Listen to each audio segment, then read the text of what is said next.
John joined the church in 1995 when he moved here with his wife, Teresa, and he's been very active ever since. He took over the job of church historian from, God, I know his name, Landry, Jim Landry, in 2021. And he's been a member of the church choir for 25 years. So that's very impressive. And I know he's done many other things. He did a Zoom program for us on Mount Auburn Cemetery in February of 23. So we very much appreciate his time. He's a busy person. So thank you, and you may begin.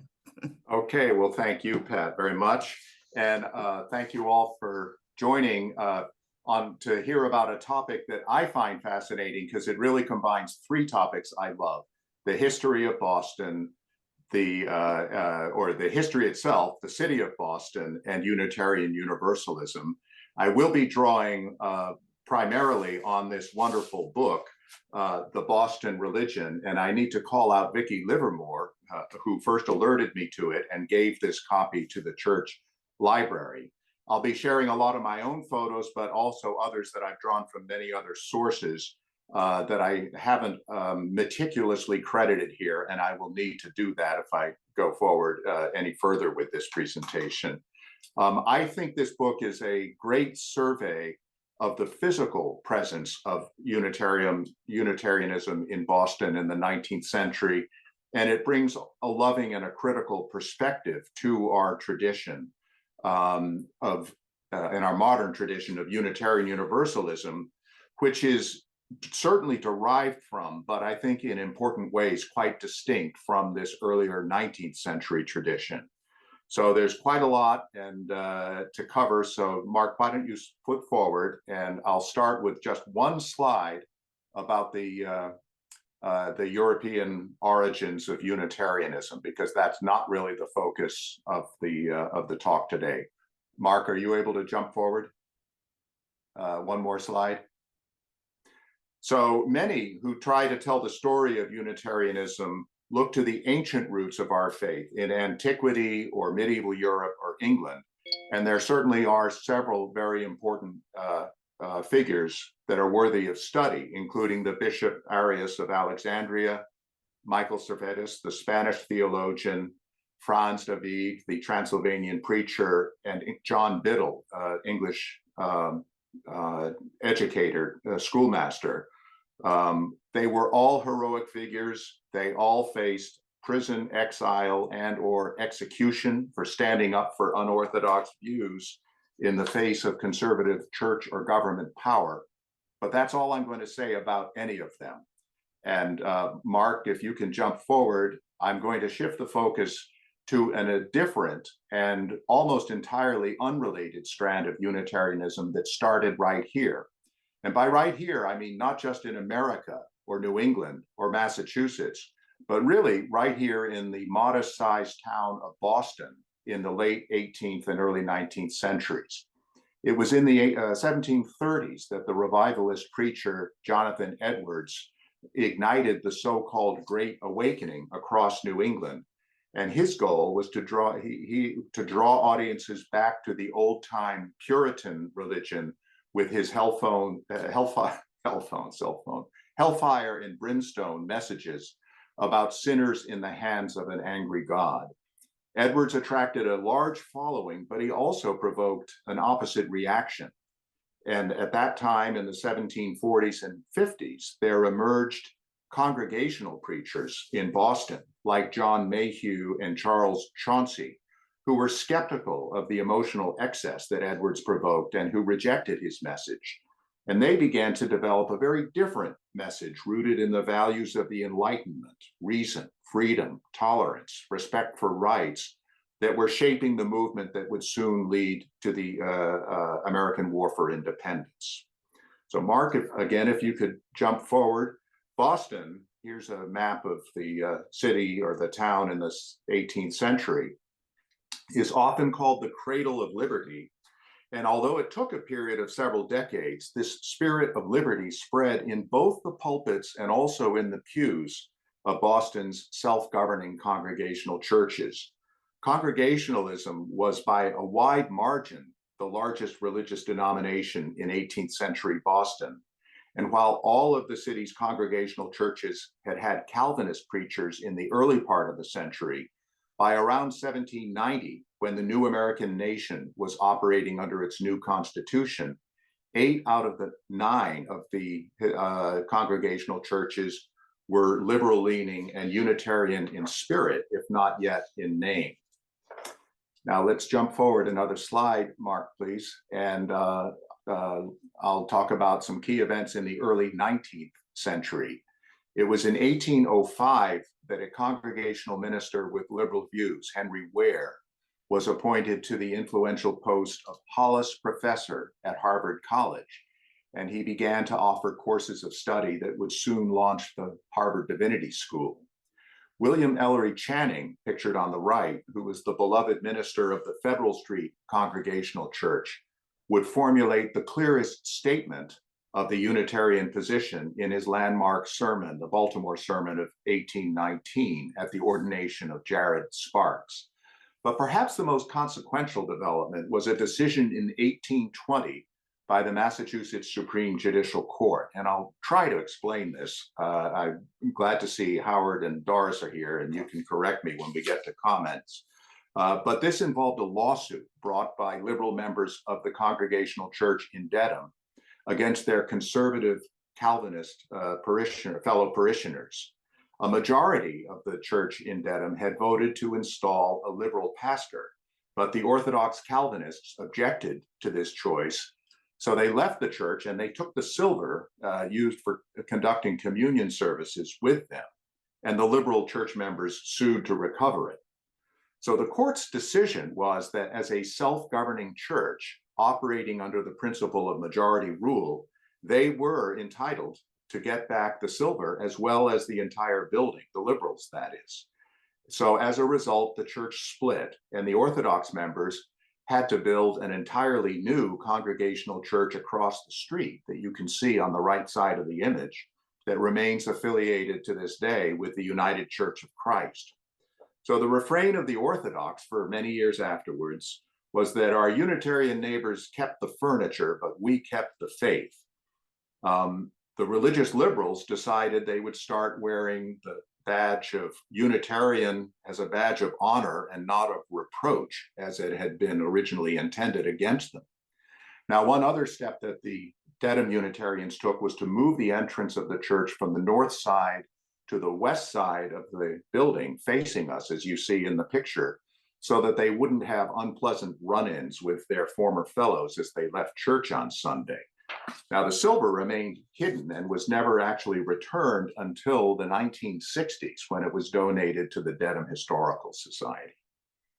Okay, Mark, we can jump ahead one slide. The year 1825 was a high watermark of sorts for Unitarianism. None other than Thomas Jefferson, who would die the following year, stated in his memoirs that he expected the liberal religious viewpoint to sweep the country over the coming years. And another slide forward, we'll talk about the founding of the AUA, the American Unitarian Association, that took place right here in downtown Boston in the Federal Street Meeting House.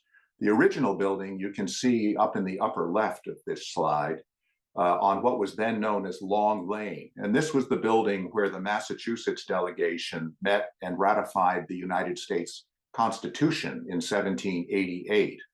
And then the next meeting house, which is more sort of a Carpenter Gothic style in the sepia tinted photograph, is where Channing preached for many years. It was built during his ministry.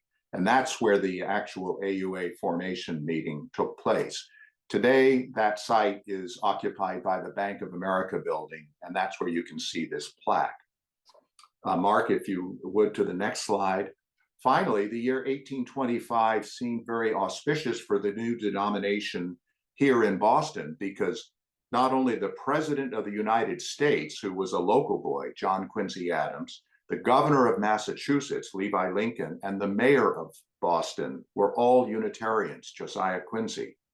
Young Harriet Beecher, later Stowe, wrote at the time that all the Harvard professors and trustees, all the people of wealth, fashion, and letters, all the judges and lawyers, all were Unitarians, by one estimate, up to 40% of the city's entire population.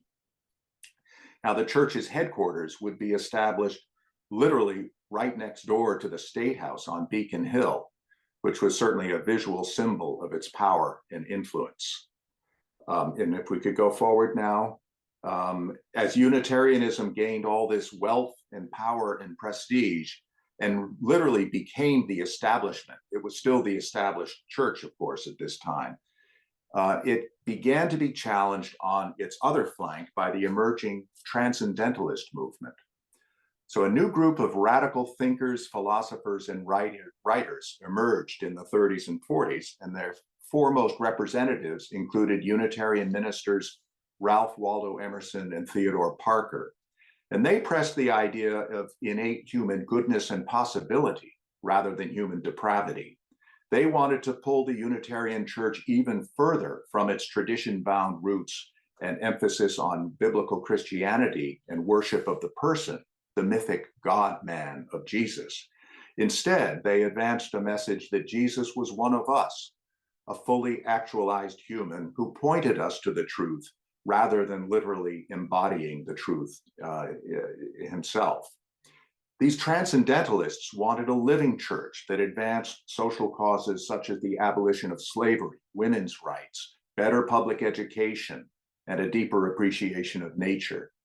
Emerson started a career in ministry, but he left in disillusionment after only 3 years. And in 1838, he delivered a stinging rebuke of the new church in his Harvard Divinity School address by speaking of the, quote, corpse cold Unitarianism of Brattle Street and Harvard College. Now, Theodore Parker, meanwhile, delivered a sermon in 1841 titled The Transient and the Permanent in Christianity at another ordination service in South Boston. I've read it, and it was a brilliant and fearless message for the ages that completely alienated the Boston clergy of other Christian denominations. So he remained in ministry, but his own more conservative Unitarian clergy member fellows in Boston were forced to shun him, to label him a heretic, and they would forego pulpit exchanges with him for the rest of his brief life. He died in 1860.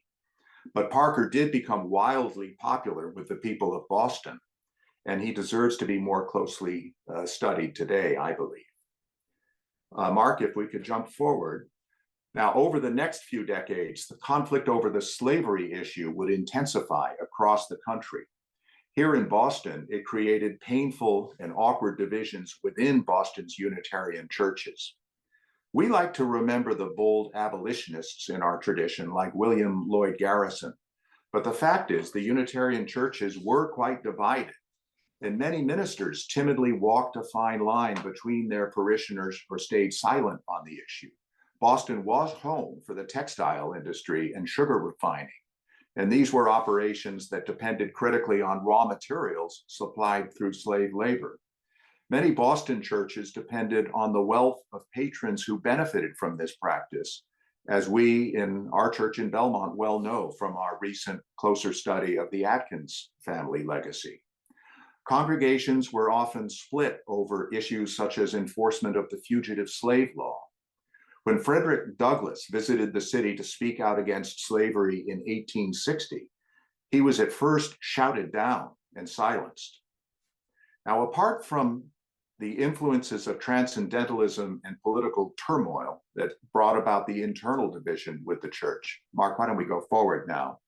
The city of Boston itself was undergoing explosive growth and transformation in the late 19th century due to immigration, industrialization, and the major role that Boston banks and financiers were playing in westward expansion. These bird's eye views that you see here from the 70s through to the early 20th century were a very popular art form. And I've been studying them. They're a wonderful way to see how the city's shoreline changed, how the municipal borders shifted, factories and railroads appeared, neighborhoods blossomed, Steeples rose up and then were supplanted by new commercial office towers over a span of just a few decades.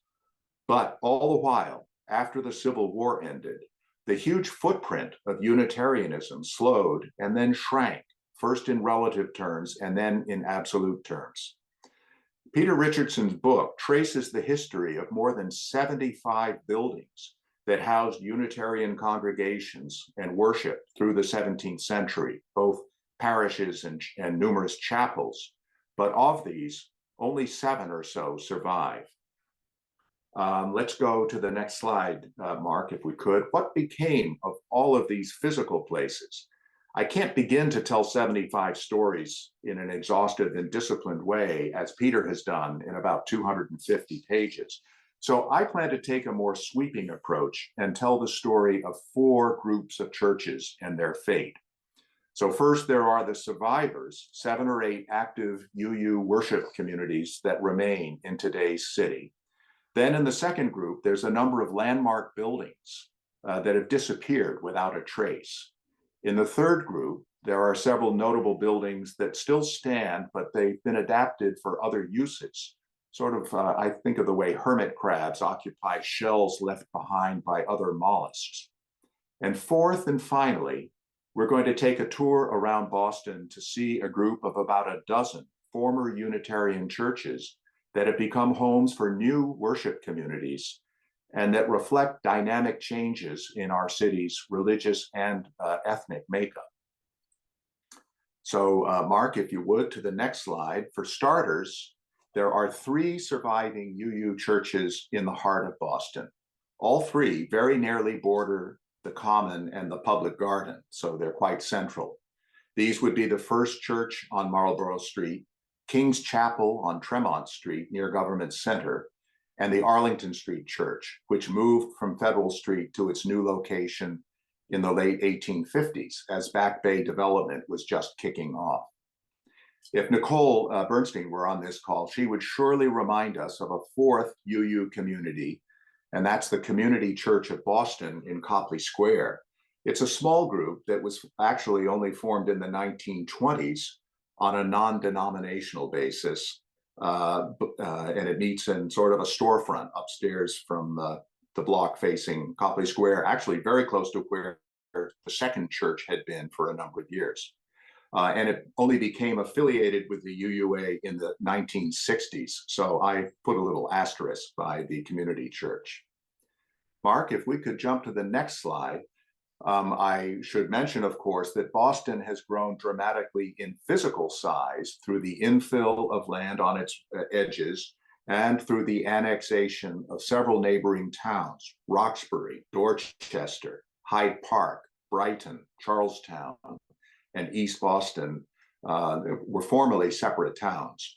In all of these areas, where there were once 30 or 40 churches and chapels, there are now basically 4 sites of UU presence today. And I include the First Church in Roxbury, which is notably the home of the UU urban ministry. But after more than 3 centuries, that church ceased to function as a conventional parish in the late 1970s, although there have been efforts to revive a local community-based church there in recent decades. Mark, if we can jump to the next slide, I want to look at some of the buildings that were lost over time. I'm beginning with the Bullfinch Place Church, which occupies a spot on the north side of Beacon Hill, where you can now find the Garden of Peace, dedicated to victims of gun violence. It's right in between the Saltonstall and the McCormick State Office buildings on the lower Beacon Hill. And during a period that I worked in state government, I used to look out my Saltonstall office window 25 or 30 years ago at this spot. I had no idea that it had featured a prominent early Unitarian church right there on that spot. We can go to the next slide and we'll go to the Theater District, a familiar location, the Wang Theater. The old Hollis Street Church with its huge steeple was the site where Thomas Starr King, the famous young preacher who saved the nation, was pastor during the tumultuous 1850s. Now, Hollis Street is no longer even exists. It was closed a number of years ago, But if you look at that pier at the corner of the Wang Theater, you can see the remnants of the street sign, and the actual location where the church was located is now occupied by a parking garage for the Tufts Medical Center. Let's go on, Mark, and we'll look at a familiar site if any commuters walk into downtown from South Station, train station, or MBTA. You approach this spot known as Church Green, where Bedford and Summer Streets come together. This was once considered by many the most beautiful street in Boston, and the octagonal Charles Bulfinch Church that was built there, I think, was among his most beautiful and gracious designs. The image on the right is actually one that's being created for a video game, Assassin's Creed, and I'm delighted that the folks involved in video gaming thought it was worth creating a 3D model of this church. It really was quite a lovely building, but the neighborhood declined in the 1840s and 50s, and the church was quite soon torn down and replaced. And now we'll go to the next slide, if we would. For its final meeting house, the Hollis Street Church would move to the new Back Bay area and merge with two other congregations in this rather ungainly building at the corner of Newbury and Exeter Streets. It was right across from what I grew up knowing as the Exeter Street Theater. I think it's now a Montessori school, but that corner will be familiar to many people. The old church building has been replaced a couple of times by other structures, most recently by this large condominium block. And you can see the Hancock Tower behind it and the Boston Public Library building down Exeter Street in the rear to get your bearings. Let's go to the next slide and look at a real gem of a building. This is the Church of the Unity, which once attracted one of Boston's largest congregations. People would come from far and wide to hear a magnetic preacher named Minot Savage. Unfortunately, the South End neighborhood where it was sited went into decline in the late 19th century. Savage still attracted audiences up until the time he left in the 1890s.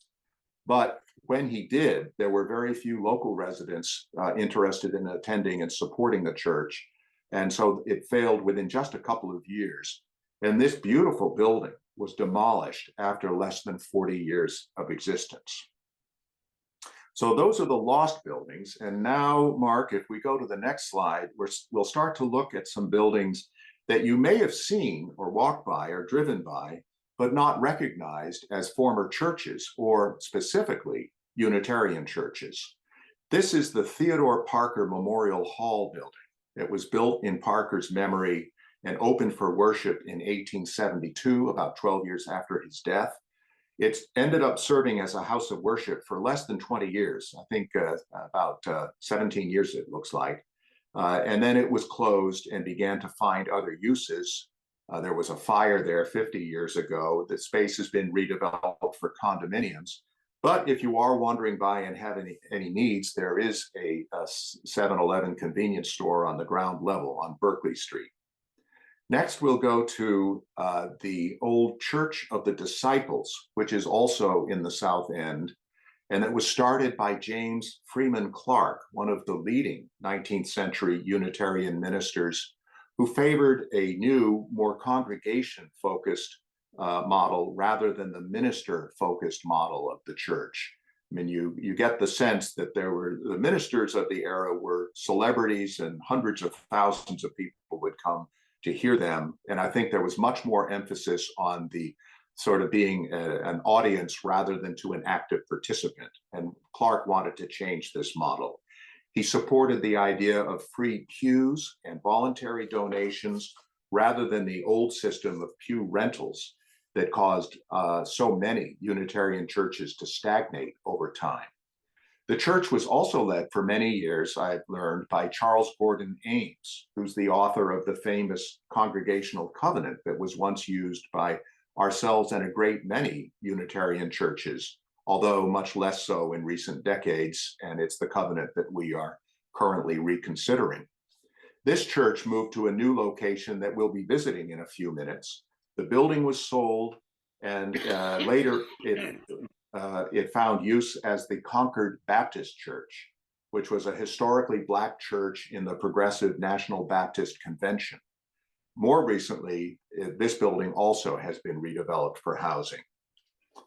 Mark, if we can advance another slide, the Charles Street Meeting House near Boston Common on Lower Beacon Hill is surely familiar to many, if not all of us. And this building has gone through a great many lives. At various points in time, it was a Baptist church, African Methodist Episcopal, Albanian Orthodox, Universalist, and finally, it was an experimental UU church in the 60s and 70s with a strong focus on serving Boston's gay community in the 1970s. It has become a listed historic site on the American Heritage Trail, and it's a spot where Garrison, Douglas, and others spoke in the past. Since the 1980s, it's been redeveloped to house retail and office space, but all of these current uses are under strict historic preservation guidelines overseen by Historic New England. Now I'm going to show one other building, a repurposed site. This is the Boston Music Hall. This huge space was where several Unitarian churches would meet during periods of transition. In particular, this is where Theodore Parker would address standing room only audiences. What was the seating? I think the seating figure was about 2,600. Sometimes 3,000 people would come to hear him talk when he was in exile from speaking at conventional Unitarian churches, although he did have his pulpit in West Roxbury. If you attend events at today's Orpheum Theater, you're in the same space, but you won't recognize it because it's been thoroughly remodeled so many times.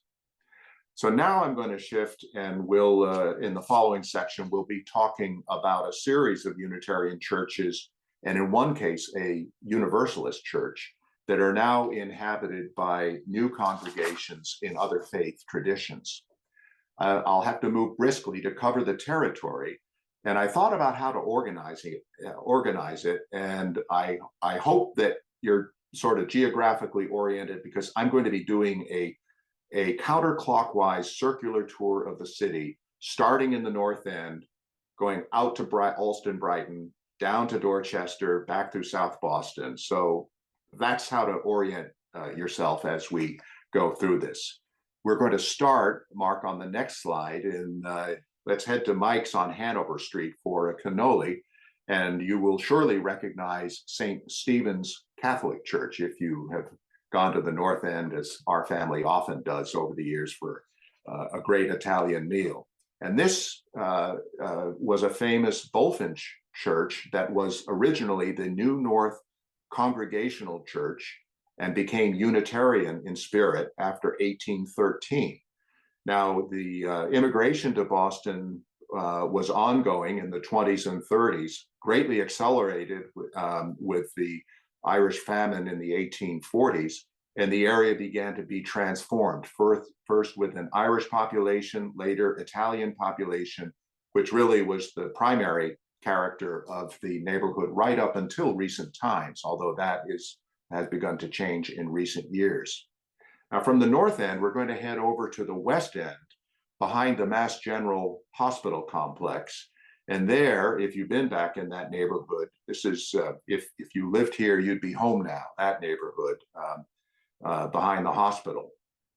You'll find a large sort of Greek Revival brick church in the style that was popular in the 1820s when Greek Revival was in vogue.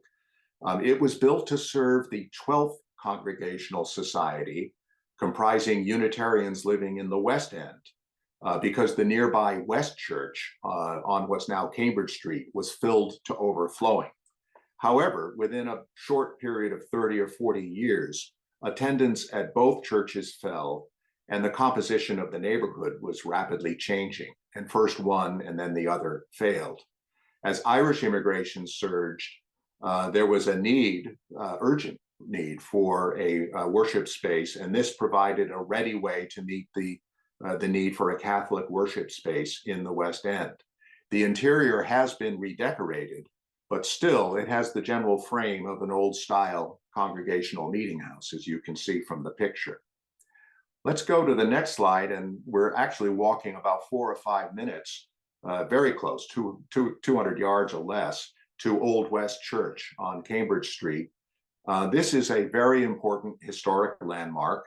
It was once served by the radical preacher Jonathan Mayhew, whom I mentioned at the outset, in colonial times. And during the era leading up to the Civil War, this was a staunchly abolitionist congregation in spirit. As population shifted, the area could no longer sustain one, let alone two Unitarian churches. So the building was sold and it became a branch of the Boston Public Library in the 1890s. And later in the 1960s, it was returned to a worship space by the Methodist Church, which remains there. And now we're going to take a long walk down Cambridge Street and Charles Street, pass by the Charles Street Meeting House that I mentioned, through the public garden and go out into the back bay. So if you go out to Clarendon Street, surely you'll recognize the building now known as the First Baptist Church. This was designed by the great Henry Hobson Richardson to serve the Brattle Square Unitarian Church, which, like many congregations at the time, was moving from the dense downtown area. It had been situated on what's now City Hall Plaza, in that rabbit warren of streets that was cleared in the 50s and 60s. So the Brattle Square Church was moving out to the much more fashionable Back Bay in the late 19th century. The tower that you can see here, it's now shielded by scaffolding. It's undergoing restoration. It has a frieze designed by Auguste Philippe Bartholdi, the sculptor of the Statue of Liberty. But apart from that tower, the design of the building was considered a bit awkward and much less successful than his later masterpiece, Trinity Church, the Episcopal Church in Copley Square. Also, this church had very bad acoustics. And at the time, the church had an elderly, soft-spoken minister. I also imagine if its parishioners were aging, they might have been hard of hearing as well. So the net result was people just couldn't hear what was going on.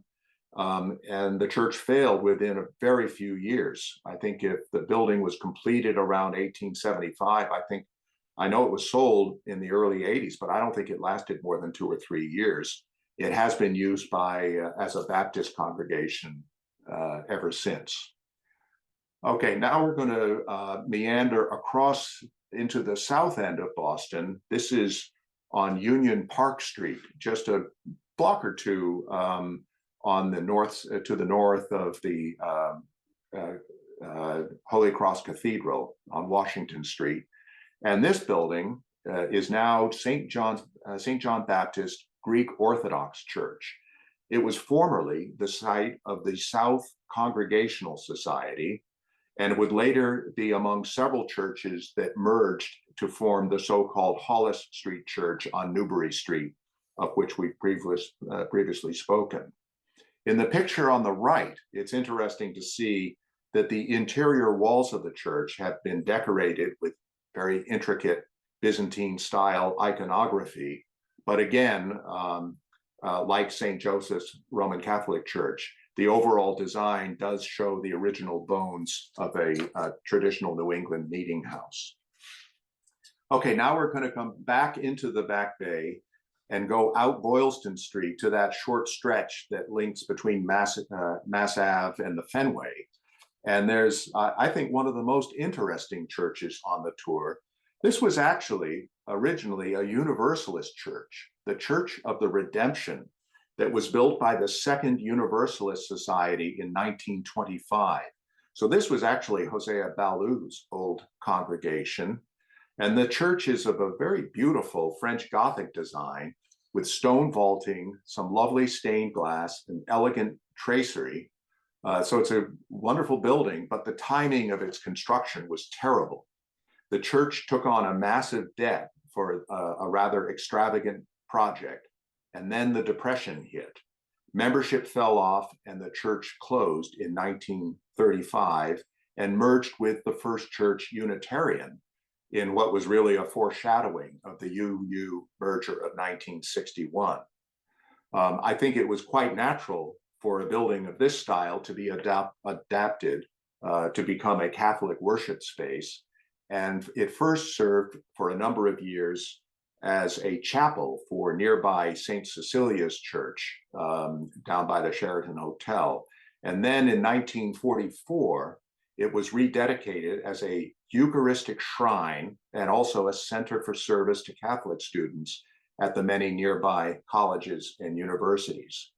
You'll see from the upper picture on the left that the building originally had a finely detailed tower, but that tower had to be removed in the 1960s when the turnpike extension was built and started to cause dangerous vibration problems.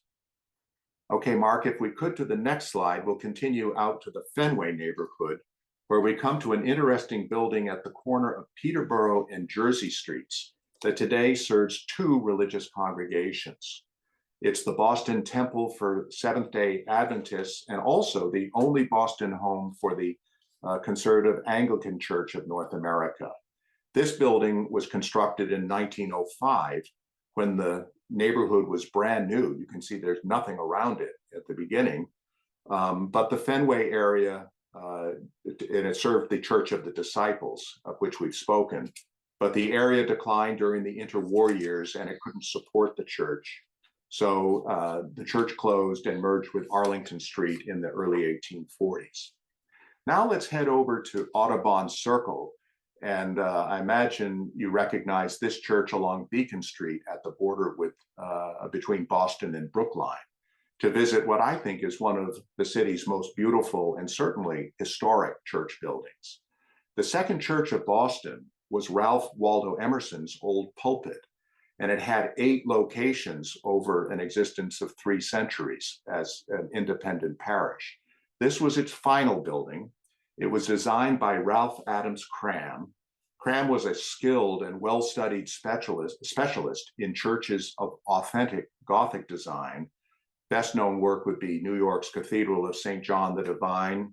You may know All Saints Ashmont, and you've certainly been by the beautiful chapel he designed on Memorial Drive for the Cowley Fathers outside Harvard Square in Cambridge. Now, this building is uncharacteristically Georgian in spirit, and it would be completely at home in 18th century London. But the church hit on hard times as it held on rather fastidiously to old style conservative worship, while the neighborhood changed in the 40s and 50s, becoming younger and poorer, and apartment blocks supplanted the original mansions and estates that were nearby.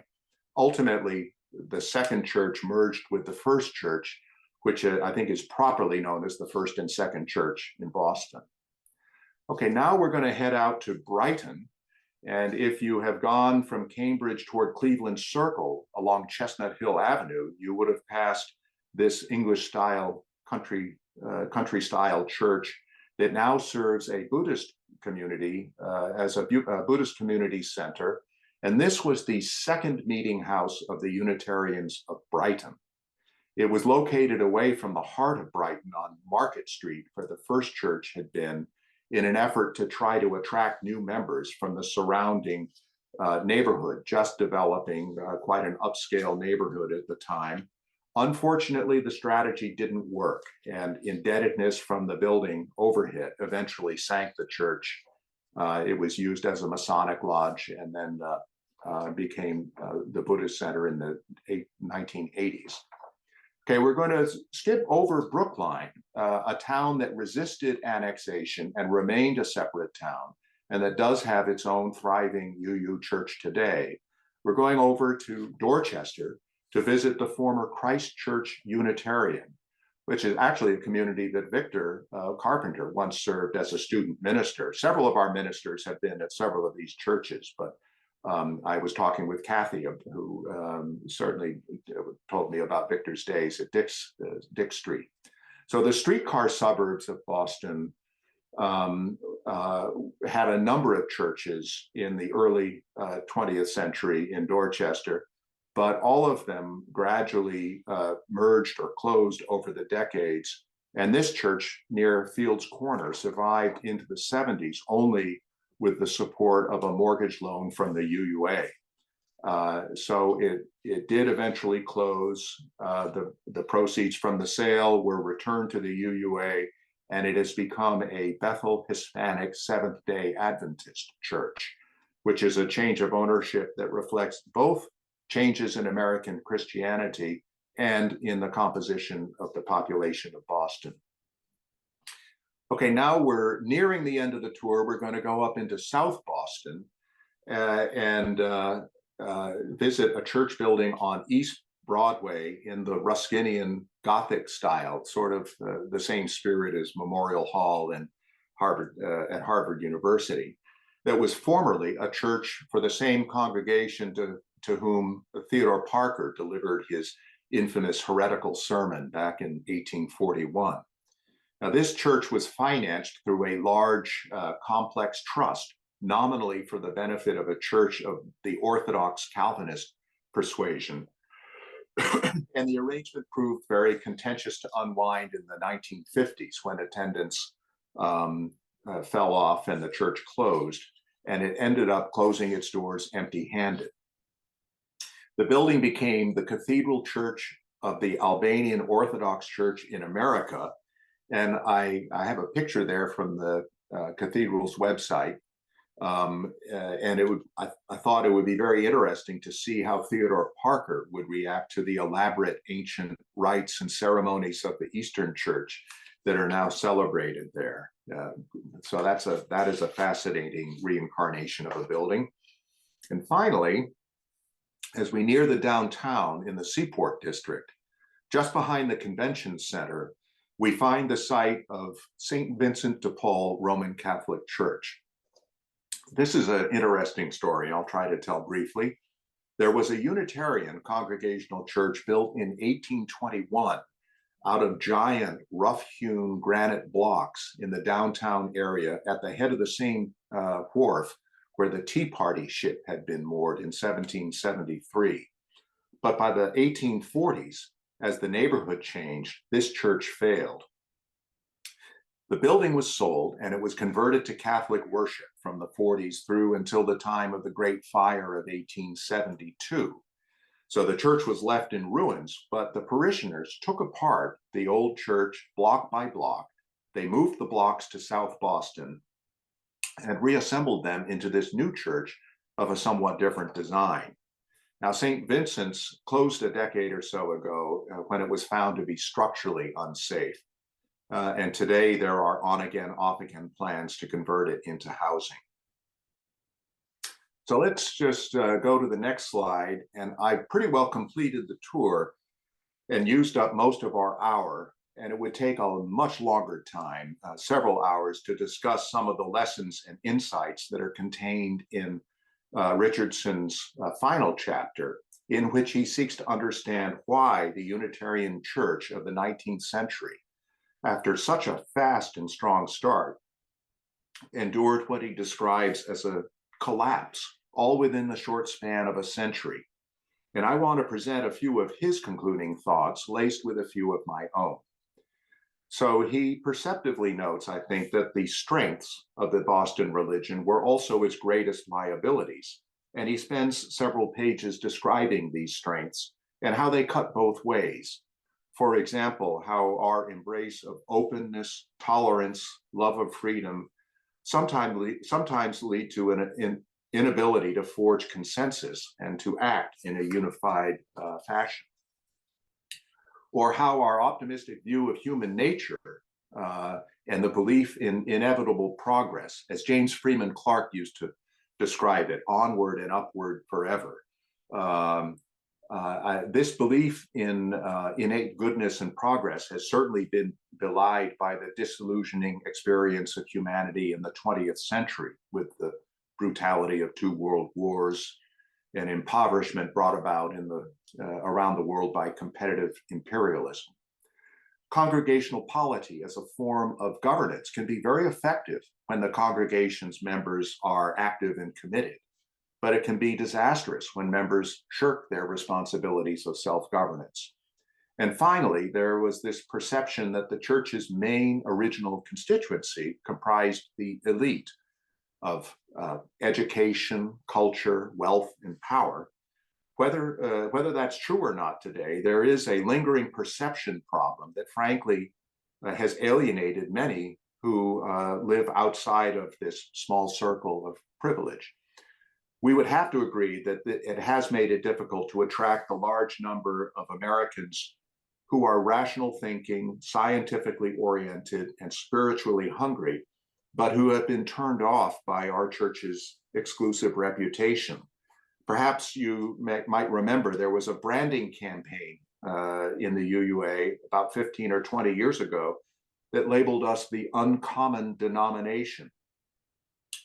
So I think it's no wonder that we are a small church on the national scale. We still haven't figured that one out.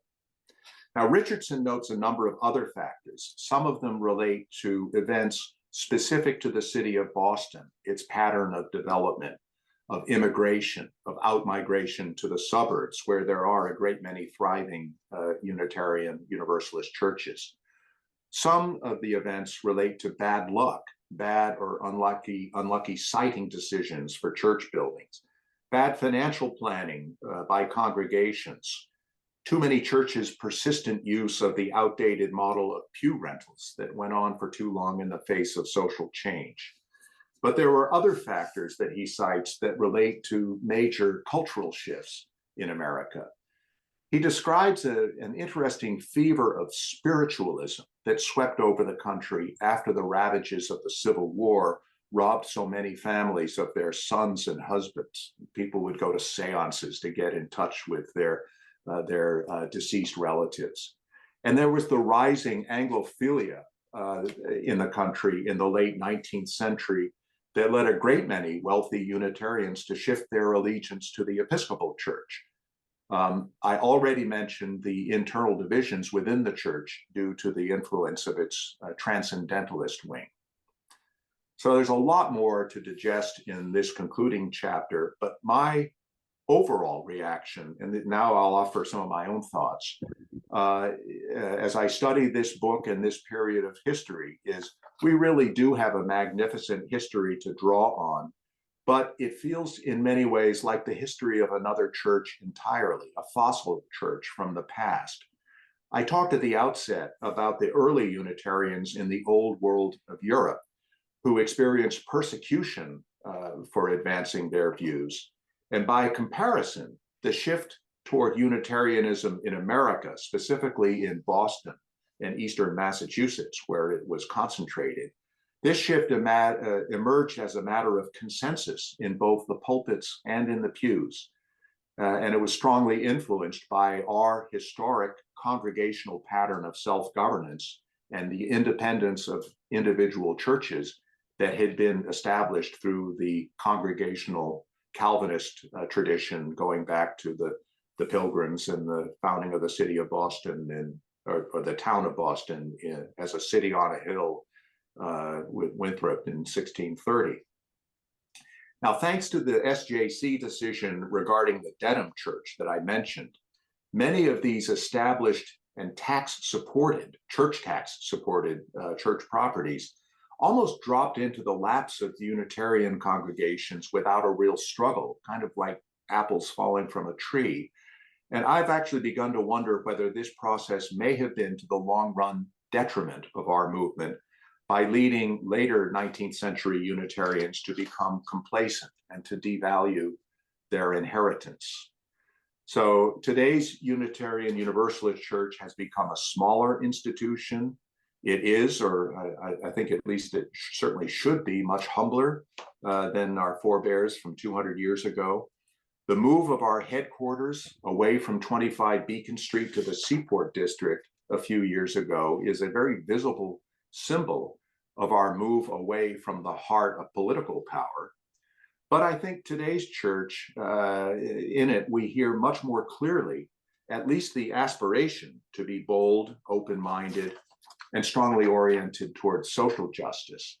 I like to think we're closer to the spirit of the 19th century heretic Theodore Parker. he's a man I actually knew relatively little about when I started this research, apart from the famous paraphrase of Dr. Martin Luther King of the quote that Parker originated, that the arc of the moral universe is long, but it bends toward justice. So I've come to believe that the long arc of Unitarian church history bends toward Theodore Parker, and that we need to study him anew for guidance and inspiration. Why don't I end there, and I'll allow the remaining time for comments and reactions and thoughts. Howard and Doris, I'm especially interested in your thoughts, but I want to thank everybody on the call for your patience. It was a long talk, and I hope you found it interesting. So thanks very much.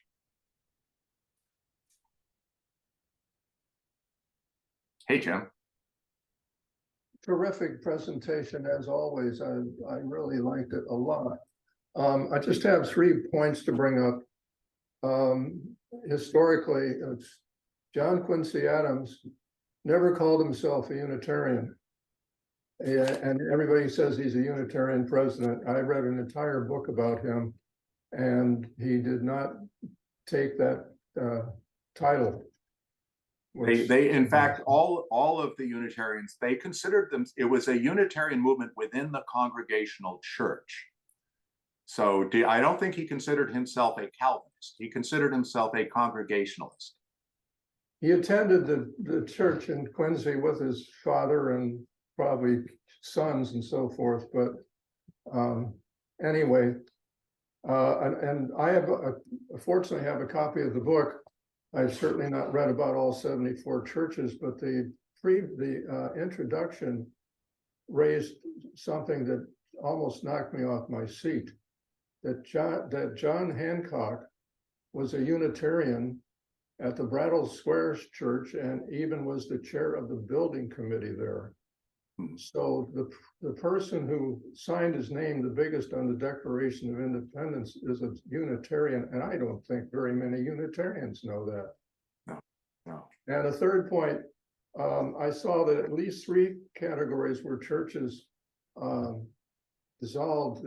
They sent their benefits to the Benevolent Fraternity, which is the predecessor of the UU Urban Ministry. Yeah.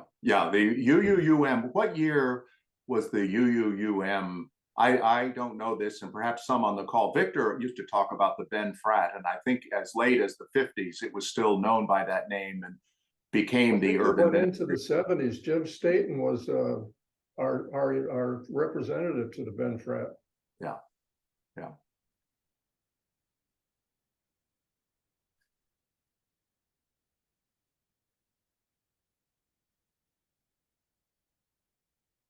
Doris has her hand up and she's muted. Okay. Now you can hear me? Yes, indeed. I was very interested for many things you were saying, but 2 or 3 small observations, somewhat scattered. I remember looking at the Charles Holland Broyles and Clayton Brooks Hale pulpit announcement for their sermons, and at the bottom it said, "True Protestant absurdities." That was the name of their sermon. Somebody thought it applied to them.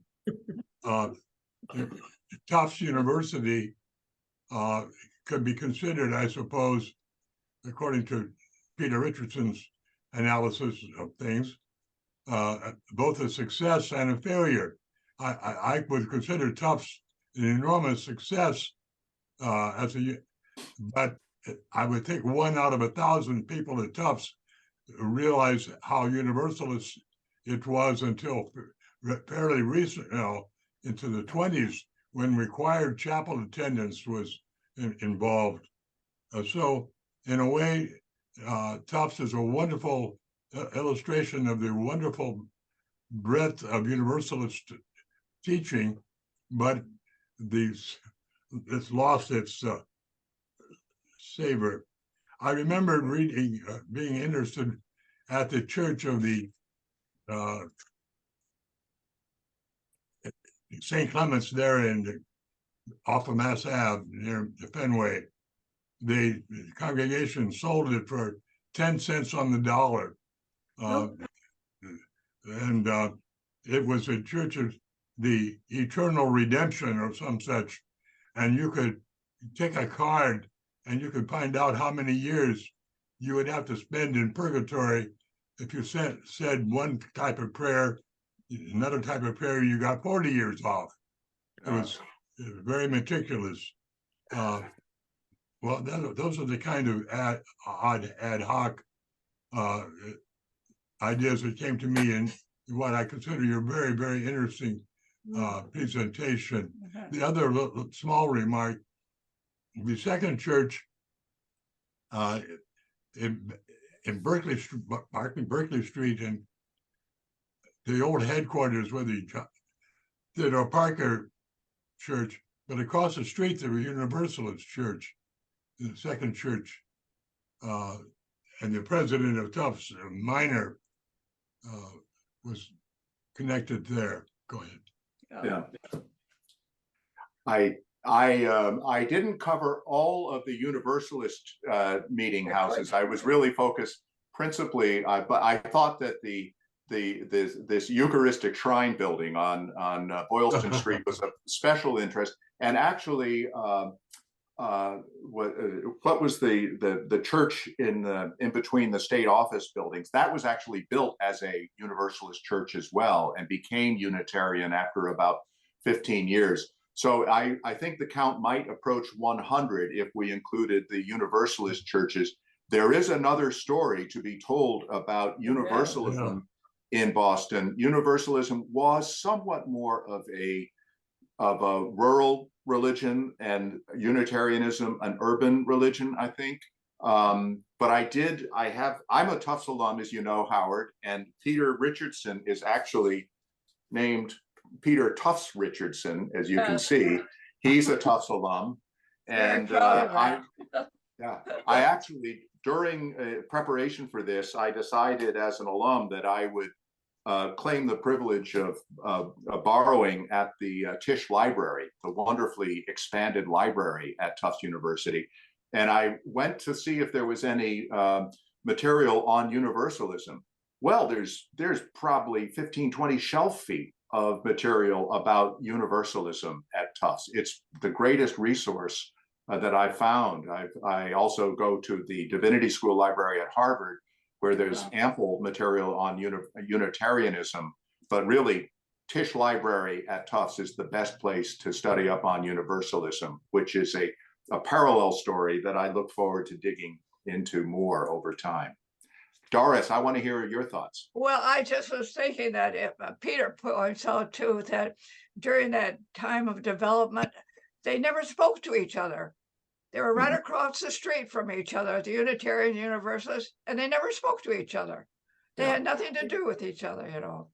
But I was also thinking that it points out the greatest weakness in our, association, I guess I should say, this migration, you know, that the church has made. It was always in face of new people coming in that our religion didn't appeal to. Yeah. And I think that is our greatest weakness. You know, we say, oh, we're so diversified. Well, we're not. Yeah. And your history is just such a wonderful illustration of that. Why did we leave? Why? I'm sorry? Why did we always migrate away from the new people who came in? You know, instead of adapting to serve the new people who were generally poorer, there were certainly more people of color that moved in.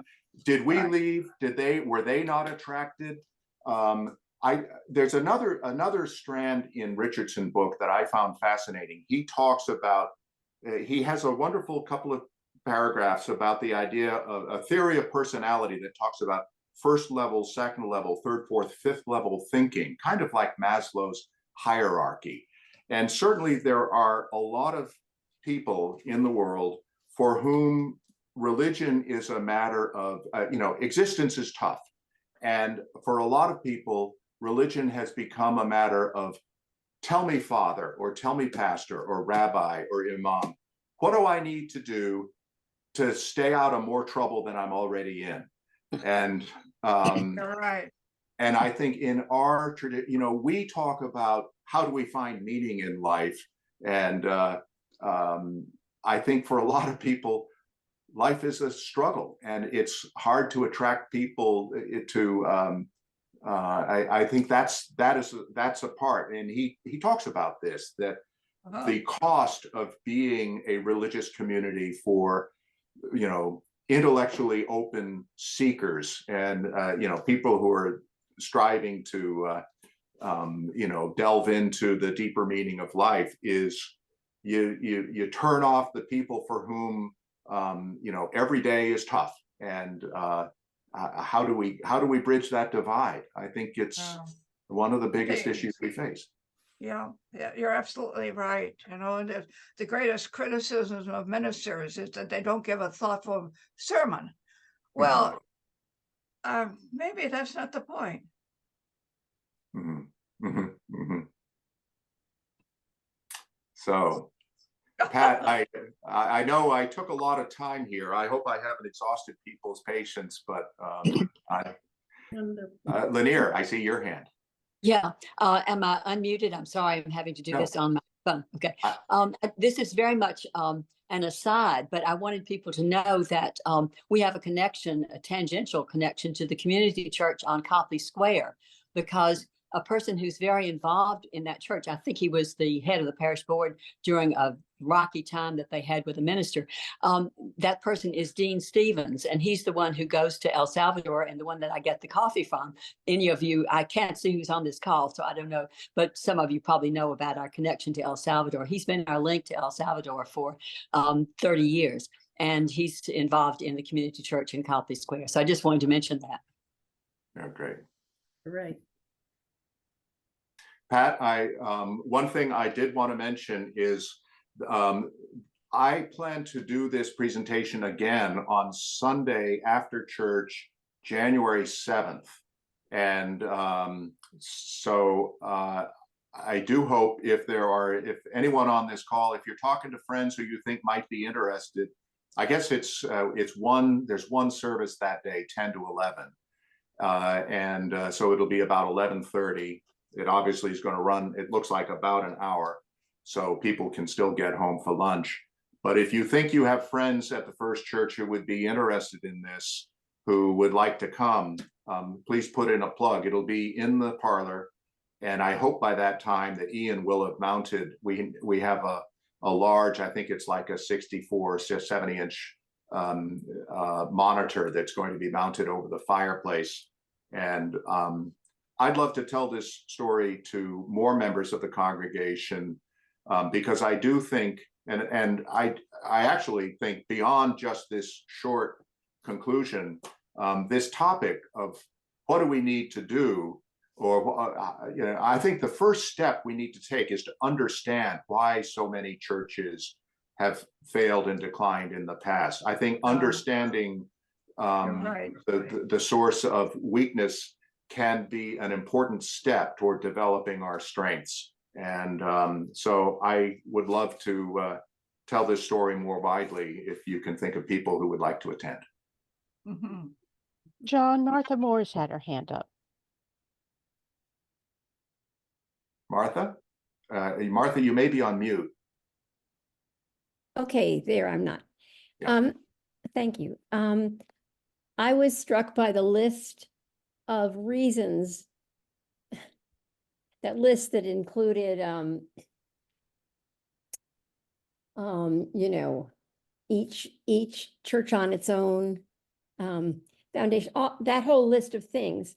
It just struck me when I looked at it as interesting.